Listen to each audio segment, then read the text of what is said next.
Hey, what's up, everybody? Welcome back to the final episode that'll conclude the player health and the enemy health UI.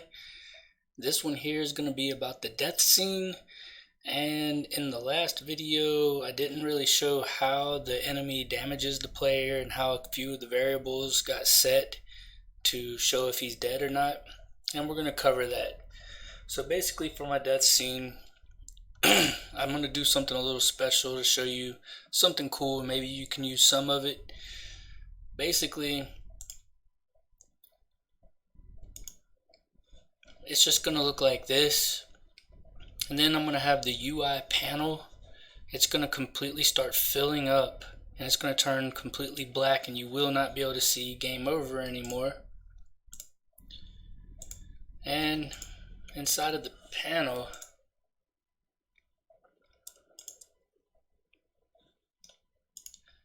so let me go ahead and hide this because you will not be able to see it once the panel is up.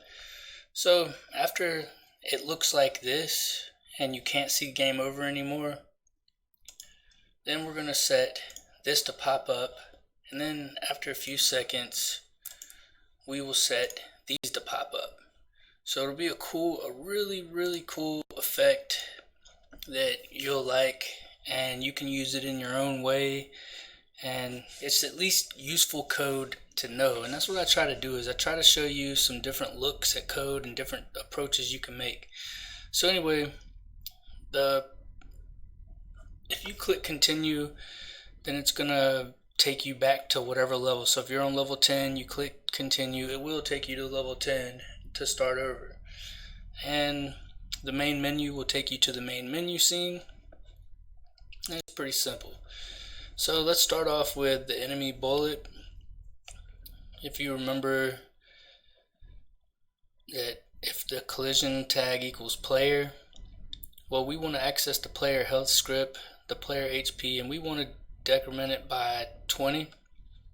You can set it to whatever you want though. So then we just want to check if the player's health is less than 0 or equal to 0, and his lives are greater than or equal to 1. Then we're just going to simply decrement the player's lives by 1.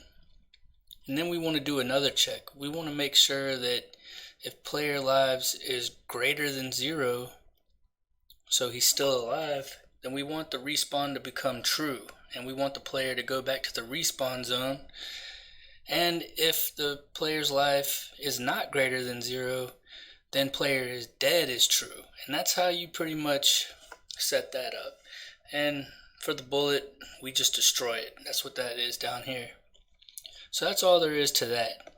Now for the death scene, we're going to be using collections, the UI, and the scene management.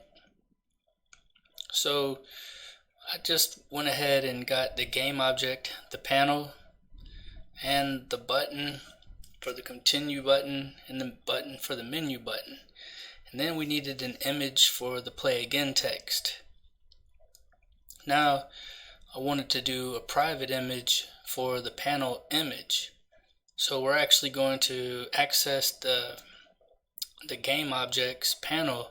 We're going to access this image and we're going to initialize it that way. And that's how we're going to do our effect. Pretty cool.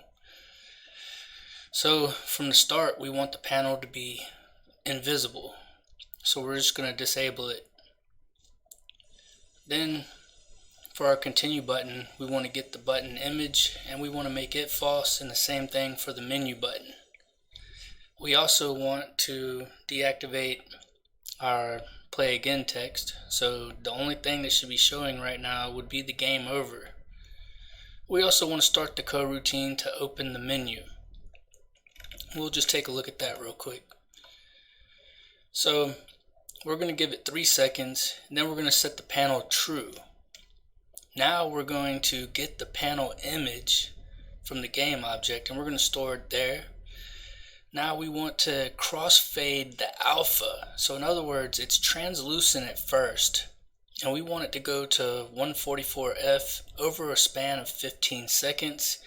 And as far as the ignore timescale, that's if we have like a pause menu or something and we set the timescale to 0. We can choose to ignore that timescale with this variable here. But in this instance, we don't need to, so we'll just go ahead and let it run its course. We're going to wait 3 more seconds, and then we're going to make the play again text visible. We're going to wait 3/4 of a second, and we're going to turn the buttons menu and continue on so they will be visible now. And that's literally all there is to that. Now, for the continue button, we actually want to get the float or whatever the player's health is, and we want to get the max player's health, because we're pretty much refilling the player health right here.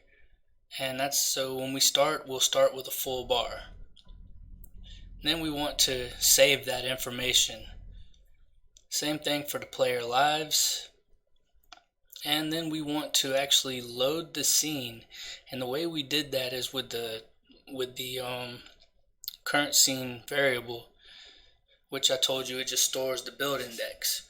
So it's really going to load whatever's in current scene right here, and we're just getting that integer from current scene, and that's what's going into the load scene, and we're going to load it that way.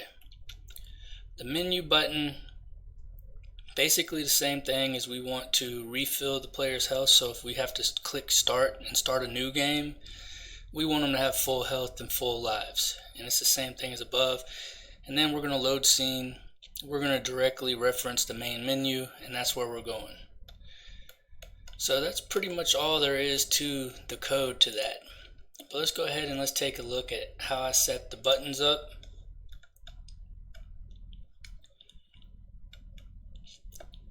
If you notice, we have the death continue button. That's the on click. So on the canvas, I believe it was, oh yeah, the script holder. So I've created a script holder here, and that's what I just added a component.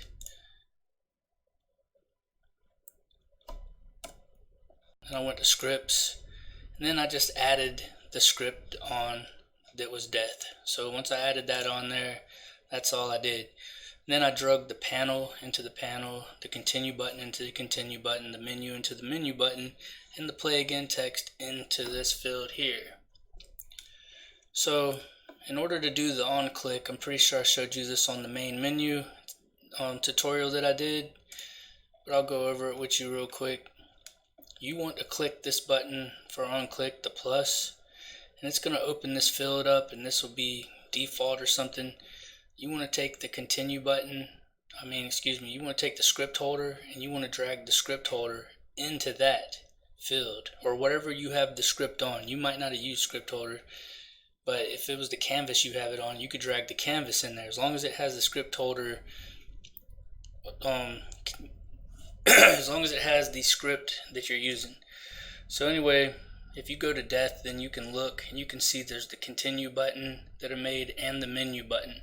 Well, this is the continue button, so we just hooked that one up, and that's all there is to it. Same thing for the menu button.